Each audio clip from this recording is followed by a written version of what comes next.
Wak, nandito nga lang si ma'am nagpamassage. Hello ma'am. Hi! Ma'am, pangalan mo ma'am? Johnny John Jonicel. Ma'am, dito ka nakatira sa may Anguno.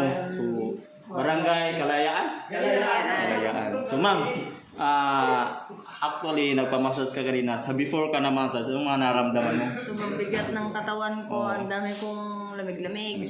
So ngayon ma'am, pagkatapos, Yes. anong maramdaman mo ngayon? Feedback mo? Ang gaan ng Ang gaan. pakiramdam ko. Parang natanggal lahat ng negative. So nawala na yung ulo.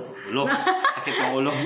Nawala na yung mood ko sa utak na hindi na nalabas Kahit na. yung stress, nalulot yan sa ulo. So, Ang sarap ang sarap. tulog nyo.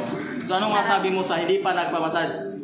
Please, magpamassage na kayo para, Diyos ko, satisfied talaga kayo sa gagawin ni Master. Dr. Wakwak. Dr. So, ma'am, salamat sa pagtiwala sa servisyo. Thank you for watching, guys. Bye!